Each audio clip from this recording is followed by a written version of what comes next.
Hoje a gente vai falar um pouquinho do sexto sentido, né, que já é o 13º passo em direção à riqueza, aí, segundo Napoleão Hill, né, que ele, segundo ele, é a porta para o templo da sabedoria.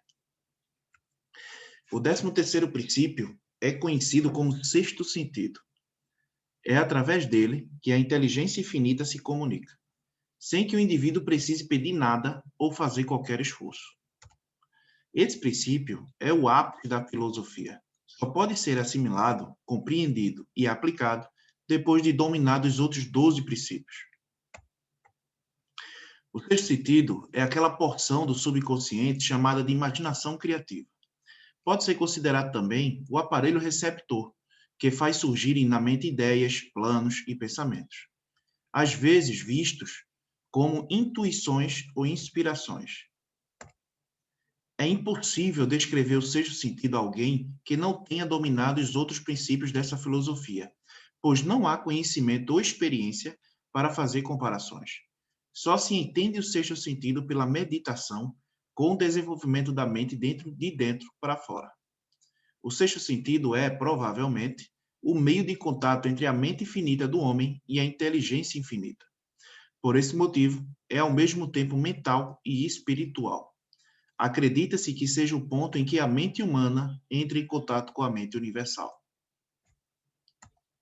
Depois de dominar os princípios descritos neste livro, você terá cumprido os requisitos necessários à aceitação de uma verdade que, de outro modo, consideraria inacreditável. A verdade é a seguinte: com a ajuda do sexto sentido, é possível ser avisado de perigos a tempo, de evitá-los e de oportunidades a tempo de aproveitá-los. Com o desenvolvimento do sexto sentido, você passa a ter sempre ao seu lado e às suas ordens um anjo da guarda, que mantém permanentemente abertas as portas do templo da sabedoria. Bom dia, Nádia. Bom dia. Bom? Tudo. O único meio de comprovar essa verdade é seguindo as instruções deste livro e adotando algum método semelhante. Não sou um crédulo, nem o defensor da existência de milagres, pois conheço suficientemente bem a natureza para saber que ela jamais se desvia das suas leis. O fato é que algumas delas são tão incompreensíveis que produzem o que parecem milagres. O sexto sentido é a situação mais próxima do milagre que já experimentei, somente porque não conheço o processo de operação desse princípio. Tudo o que sei existe um poder, ou uma causa primeira, ou uma inteligência, que está presente em todos os átomos da matéria e que envolve cada unidade de energia perceptível ao ser humano. A inteligência infinita converte sementes em árvores, faz a água descer a montanha em resposta à lei da gravidade, garante a sequência de dia e noite, inverno e verão, todos em harmonia.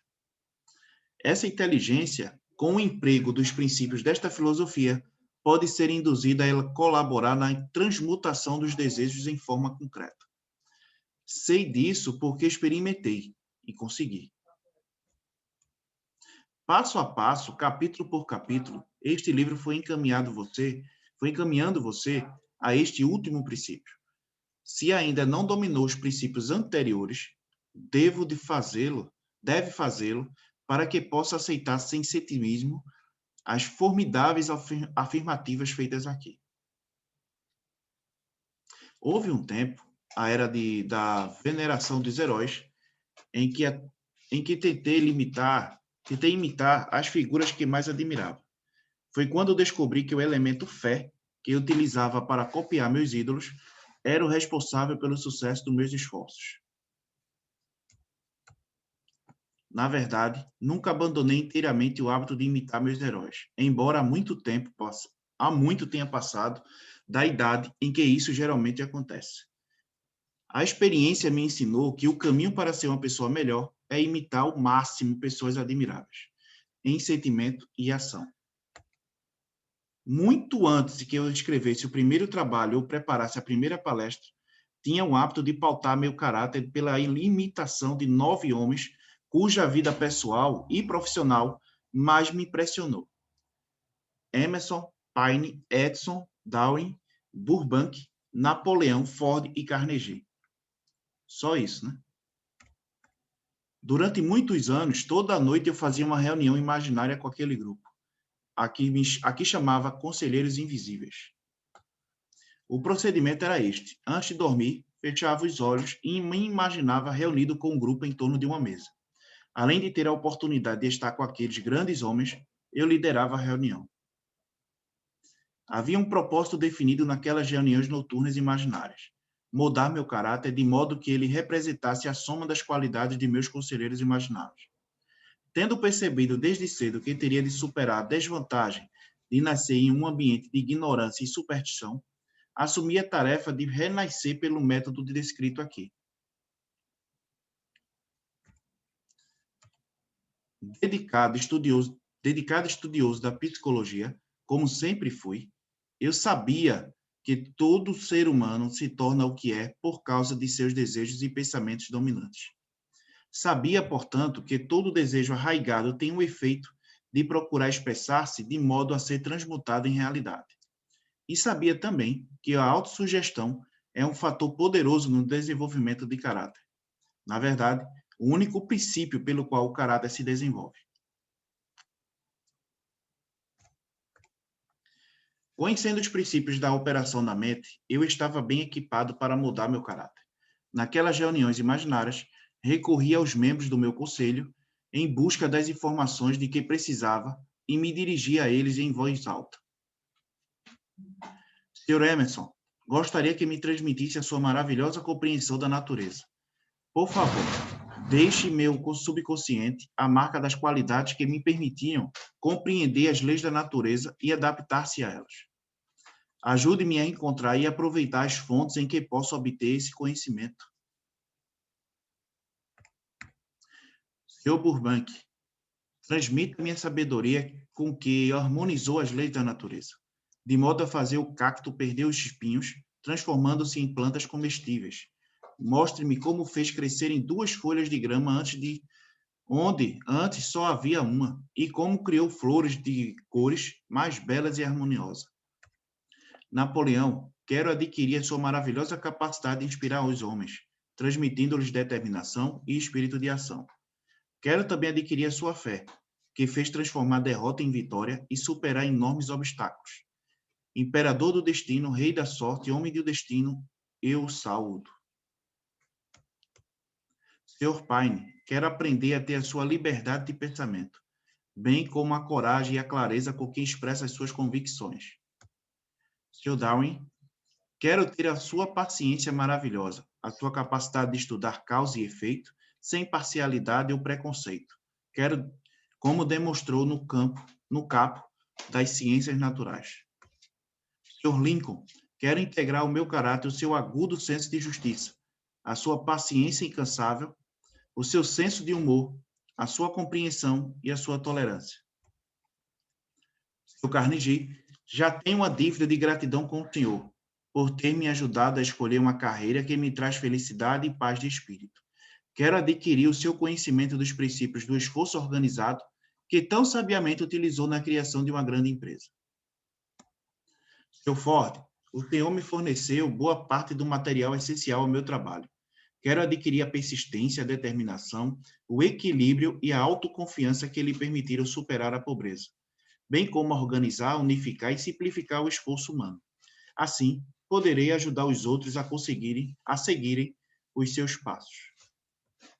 Sr. Edson, pedi que se sentasse à minha direita por sua cooperação com a pesquisa que faz sobre sucesso e fracasso.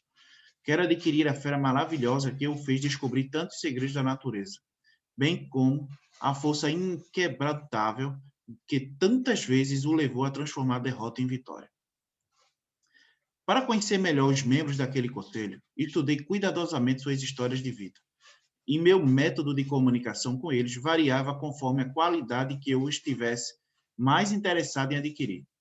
Depois de alguns meses de reunião noturnas, eu estava surpreso com a descoberta de que aquelas figuras tinham se tornado quase reais. Para minha surpresa, cada um deles adquiriu características próprias.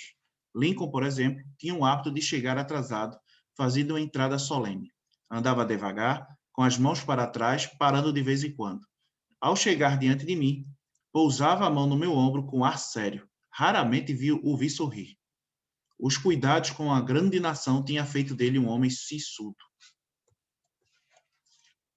Mas nem todos eram assim. Burbank e Paine frequentemente faziam comentários espirituosos que chegavam a chocar os outros. Certa noite, Paine sugeriu que preparasse um discurso sobre a idade da razão, a ser proferido no púlpito da igreja que eu frequentava.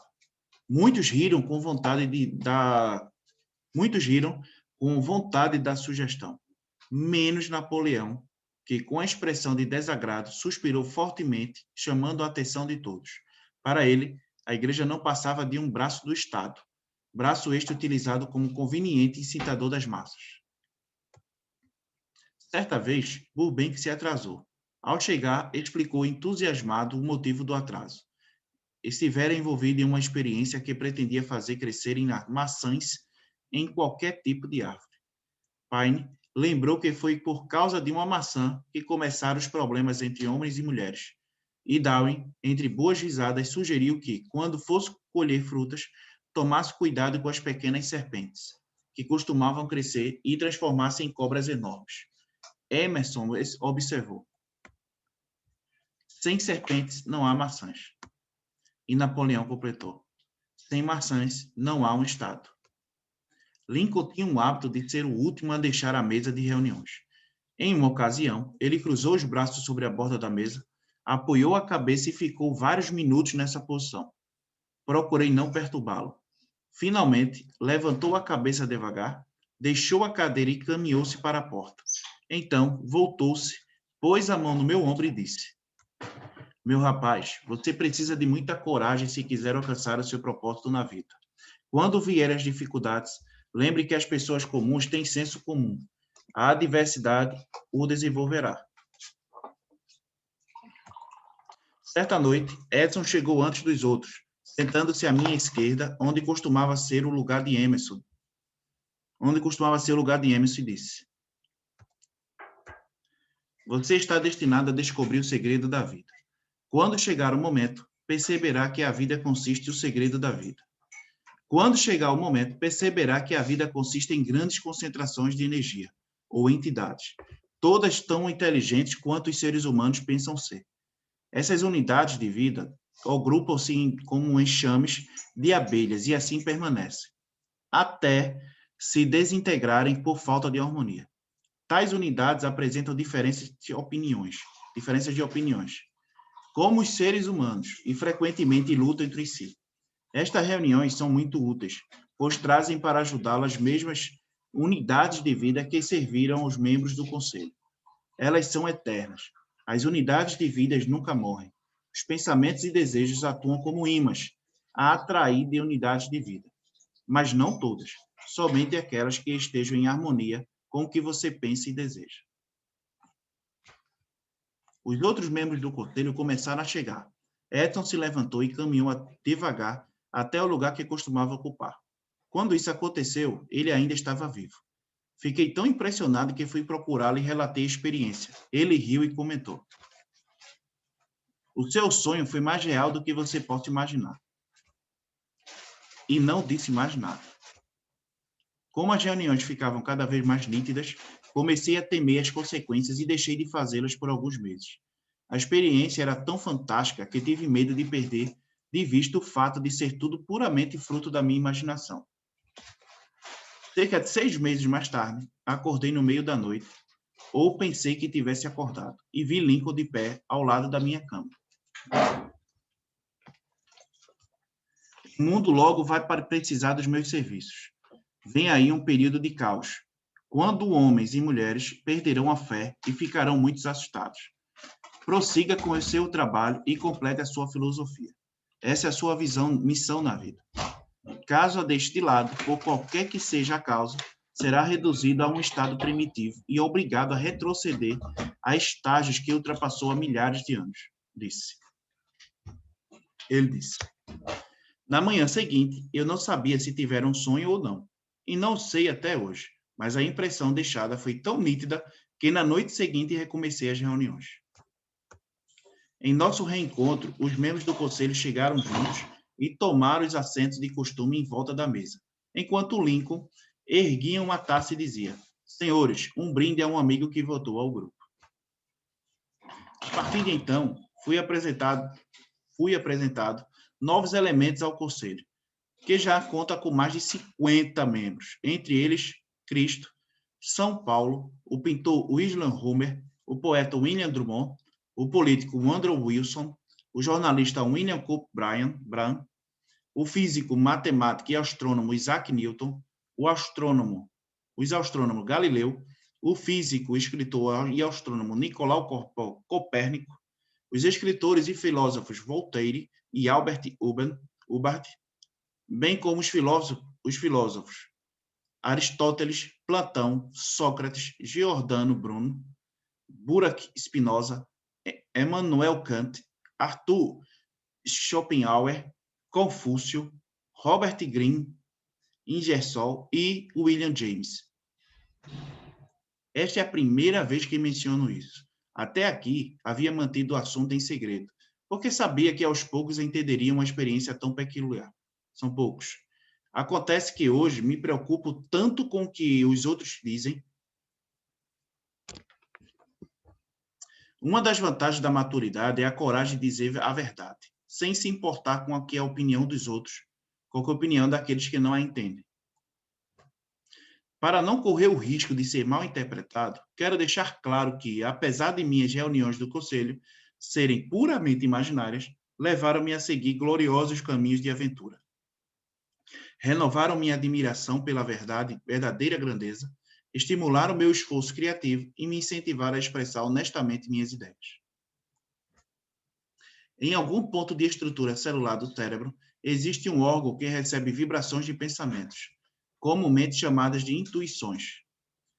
Por exemplo, a ciência não descobriu onde fica o órgão do sexto sentido, mas isso não tem importância. O fato é que o ser humano recebe informações precisas vindas de outras fontes que não os sentidos físicos. Tais informações, em geral, são recebidas quando a mente está sob influência de uma estimulação extraordinária. Toda situação de emergência que desperte emoção e faça o coração bater mais depressa pode, e frequentemente o faz, ativar o sexto sentido. Qualquer um que, estando ao volante de um carro, tenha escapado por pouco de um acidente, sabe que, nessas ocasiões, o sexto sentido se manifesta e, em uma fração de segundo, evita-se o acidente. Essas considerações servem de preparação para uma afirmativa que quero fazer agora. Durante as reuniões com os conselhos invisíveis, minha mente ficava mais receptiva a ideias, pensamentos e informações que me chegavam através do sexto sentido. Posso dizer com clareza que devo a eles todo o conhecimento que adquiri por inspiração.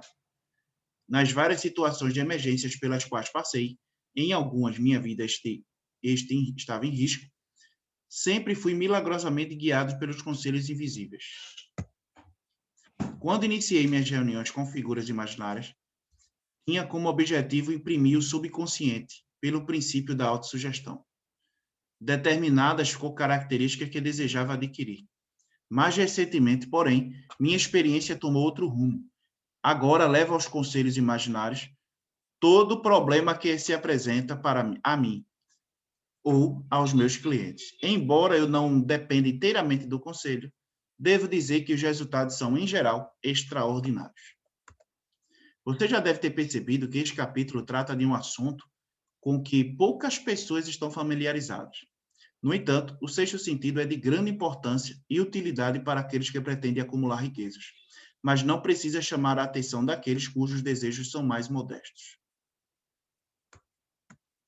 Sem dúvida, Henry Ford compreendeu e usou o sexto sentido.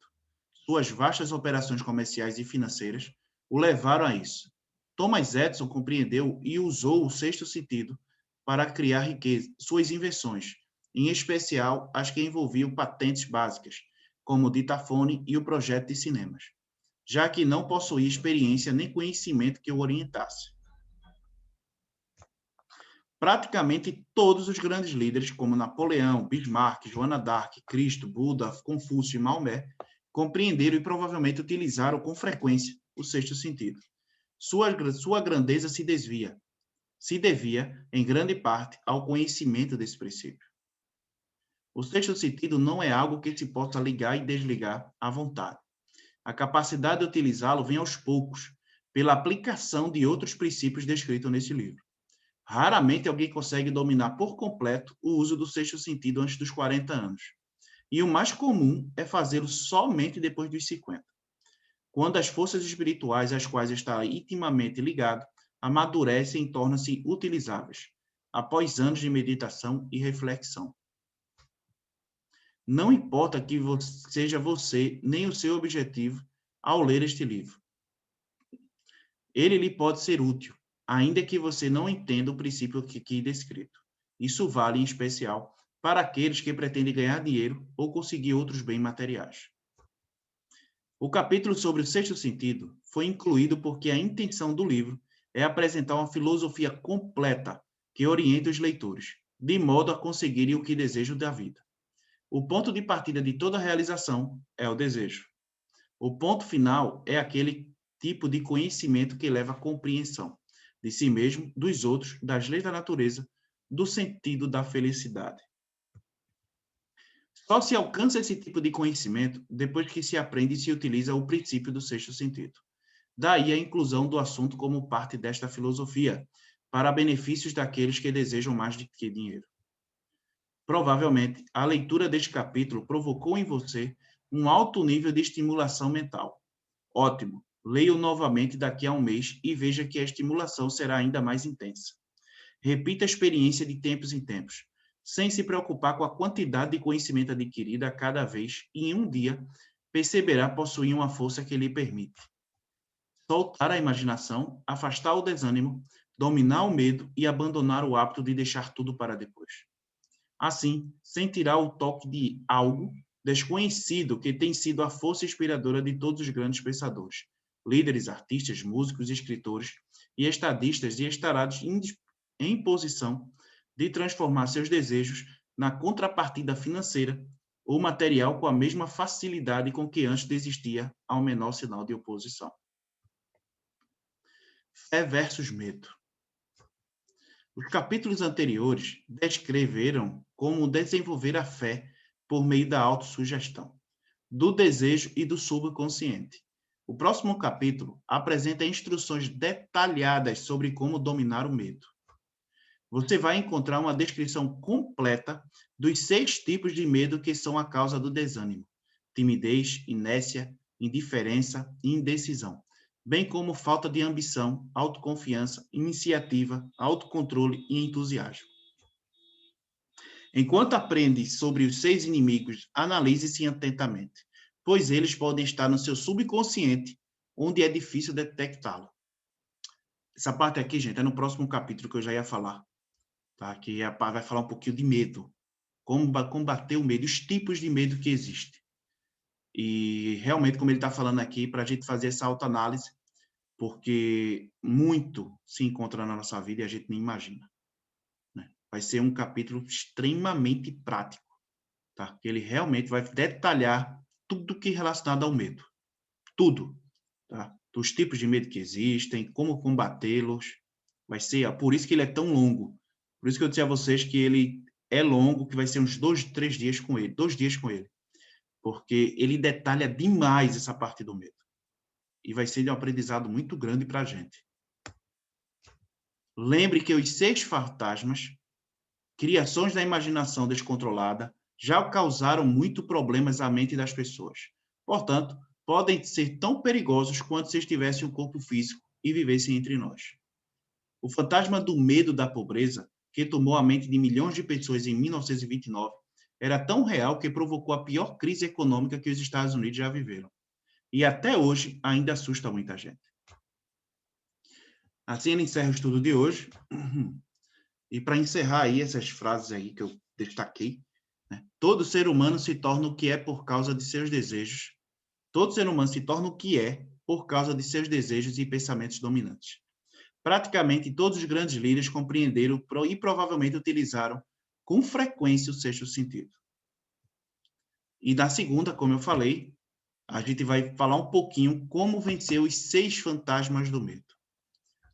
Vai ser algo surreal, tá? Porque a gente vai falar dos 6 medos básicos, né? Que medo da pobreza, medo de críticas, medo de doença, medo de perder o amor de alguém, medo da velhice, medo da morte.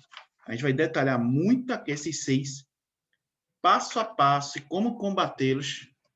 Vai ser algo surreal, tá? Surreal. E segunda-feira aí, a gente faz, na quarta a gente encerra esse livro.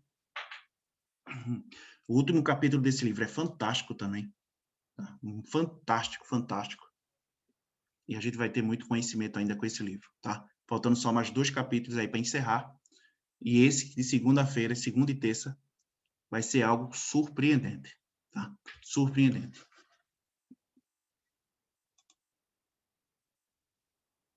Exatamente, Nádia. Exatamente. Por isso que é tão importante esse estudo de segunda e terça. Por isso que é tão importante. A gente vai se ver em muita coisa e a gente vai ver que pode sim ser controlado e que a gente pode sim perder esse medo. Tá? Vai ser um estudo fantástico, fantástico, fantástico, fantástico. Gente, vou encerrar aqui, tá? Por hoje. Gratidão a vocês. Segunda-feira a gente começa aí a detalhar como vencer os 6 fantasmas do medo. E vai ser algo surreal, tá?